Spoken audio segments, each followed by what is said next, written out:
Hi hello friends, friends study circle. நான் உங்கள் செல்வா. இந்த வீடியோவில் நம்ம என்ன பார்க்க போகிறோம்னா, அவசரகால விதிகள் மற்றும் அதன் தொடர்புடையான ஆர்டிக்கல் பற்றி தாங்க நம்ம வந்து பார்க்க போகிறோம். இந்த வீடியோக்கு உள்ள போகிறதுக்கு முன்னக்கூட்டி நம்ம சேனலை சப்ஸ்கிரைப் செய்யாத நண்பர்கள் சப்ஸ்கிரைப் பண்ணி பெல் ஐக்கானை கிளிக் பண்ணி வச்சுக்கோங்க. நம்ம போடுற வீடியோக்கள் வந்து உடனுக்குடனே உங்களை வந்து சேருங்க. நல்ல யூஸ்ஃபுல்லான தகவல்ஸ் வந்து நிறைய வந்து உங்களை வந்து ரீச் ஆகுங்க. அதுக்கு நீங்கள் சப்ஸ்கிரைப் பண்ணி சப்போர்ட் பண்ணுங்கள் கைஸ். இப்போ நம்ம வீடியோக்குள்ளே போகலாம் வாங்க. இந்த வீடியோ ஃபுல்லாக ஆர்டிக்கல் தாங்க பார்க்க போகிறோம். அவசர கால விதிகள் தொடர்புடைய ஆர்டிக்கல் மட்டும் பார்க்க போகிறோம். அதில் ஃபஸ்ட்டு ஆர்டிக்கல் வந்து என்ன அப்படின்னு பார்த்தீங்க அப்படின்னா, ஆர்டிக்கல் 352 என்ன சொல்லுது அப்படின்னா, தேசிய அவசர நிலை பற்றி சொல்லுதுங்க. அவசர நிலை பிரகடனம் தேசிய அவசர நிலை பற்றி ஆர்டிக்கல் 352 வந்து சொல்லுதுங்க. ஆர்டிக்கல் 353 வந்து என்ன சொல்லுது அப்படின்னு பார்த்தீங்க அப்படின்னா, அவசர நிலை பிரகடனத்தோட விளைவு எஃபெக்டை பற்றி வந்து சொல்லுதுங்க. ஆர்டிக்கல் 354 அவசர கால பிரகடனம் செயல்பாட்டில் இருக்கும்போது வருவாய் பகிர்வு தொடர்பான விதிகளோட பயன்பாடு பற்றி வந்து குறிப்பிடுதுங்க.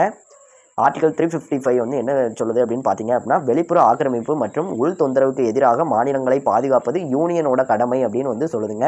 ஆர்டிகல் 355.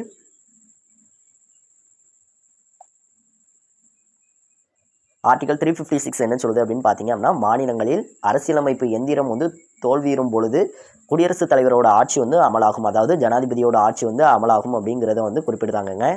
ஆர்டிகல் 357 வந்து என்ன சொல்லுது அப்படின்னு பார்த்தீங்க அப்படின்னா, சட்டப்பிரிவு 356 கீழே வெளியிடப்பட்ட பிரகடனத்தின் கீழ் சட்டம் இயற்றும் அதிகாரங்களை வந்து பயன்படுத்துதலை பற்றி வந்து ஆர்டிகல் 357 வந்து சொல்லுதுங்க.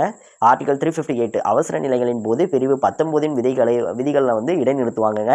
ஆர்டிகல் 358 வந்து அறிவிக்கும் போது என்ன நடக்கும்னா, பேச்சுரிமை, கருத்துரிமை, அந்த மாதிரி ஆர்டிகல் 19 கீழே சில உரிமைகள்லாம் வந்து வருங்க. அது ஃபுல்லாகவே இந்த ஆர்டிகல் வந்து செயல்பாட்டில் இருக்கும்பொழுது அது 19 கீழே வந்து என்னென்ன உரிமைகள் வந்து இருக்கோ அது ஃபுல்லாக ஸ்டாப் பண்ணிடுவாங்கங்க.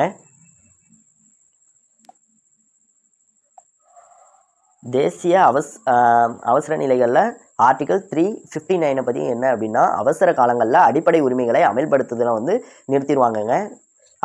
அடிப்படை உரிமைகளை கூட நிப்பாட்டுறதுக்கான ஆர்டிகல் வந்து இருக்குது. ஆர்டிகல் 359ங்க. ஆர்டிகல் 359 வந்து என்ன அப்படின்னு பார்த்தீங்க அப்படின்னா, பஞ்சாப் மாநிலத்திற்கு இந்த பகுதியின் விண்ணப்பம் வந்து ரத்து செய்யப்பட்டிருக்குங்க. இதான் ஆர்டிகல் வந்து 359ங்க, தெரிஞ்சு வச்சுக்கோங்க. ஆர்டிகல் 360 வந்து ரொம்ப முக்கியங்க. 360 நிதி அவசர நிலை பற்றியதுங்க. அவ்வளோதாங்க. இந்த வீடியோவில் நம்ம வந்து என்ன பார்த்துருக்கோம் அப்படின்னா, அவசர கால விதிகள் தொடர்பான ஆர்டிக்கல் வந்து பார்த்துருக்கோங்க. என்னென்ன ஆர்டிக்கல்லாம் அப்படிங்கிறத ஒன்ஸ் மோர் ரிவைஸ் பண்ணிக்கோங்க வாங்க. ஆர்டிகல் 352, ஆர்டிகல் 353, ஆர்டிகல் 354, ஆர்டிகல் 355, 356, 57, 358, 359, 359ல 360 அப்படிங்கிறது நிதி அவசர நிலையை பற்றி சொல்லுதுங்க. இதில் ஏதாவது டவுட்ஸ் இருந்துச்சுன்னா மெசேஜ் பண்ணுங்கள். கமெண்ட் பாக்ஸில் வந்து நீங்கள் மெசேஜாக வந்து தெரிவிக்கலாங்க. நாங்கள் அதுக்கு வந்து ரிப்ளை பண்ணுவோம். இந்த பிடிஎஃப் வந்து உங்களுக்கு வேணும்னா பிடிஎஃப் லிங்க் அப்படிங்கன்னு கமெண்ட் பாக்ஸில் தெரிவிங்க. பிடிஎஃப் வந்து உங்களுக்கு வந்து பிடிஎஃபாகவும் கொடுக்கறதுக்கு வந்து தயாருங்க.